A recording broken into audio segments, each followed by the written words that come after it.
আর যান সাগরে গিয়ে ডুব দিয়ে আসুন পারলে, তাও পাপ খলন হবে না।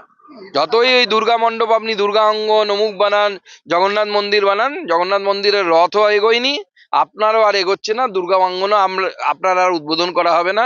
আপনি ওই ফাউন্ডেশন স্টোন রেখেছেন, বিজেপির মুখ্যমন্ত্রী দুর্গা অঙ্গনের ফিতে কাটবে।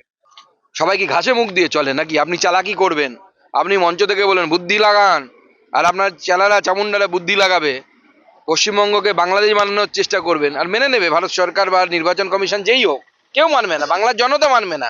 নির্বাচন কমিশনকে তো ছেড়ে দিন, বাংলার জনতাই মানবে না যে আপনি বাংলাদেশি মুসলিমদেরকে নাগরিকত্ব দেওয়ার চেষ্টা করছেন।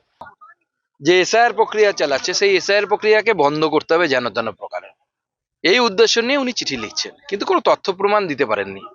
উনি বলছেন ফ্যামিলি ট্রি কেন মানা হবে না, ঝাড়খণ্ডে বা ইয়েতে মানা হয়েছিল, বিহারে মানা হয়েছিল। মানা হবে না এই জন্য কারণ আপনার লোকেরা চুরি করছে, পঞ্চায়েতে উল্টো পাল্টা ফ্যামিলি ট্রি বানিয়ে দেওয়া হচ্ছে সমস্ত বাংলাদেশি মুসলমান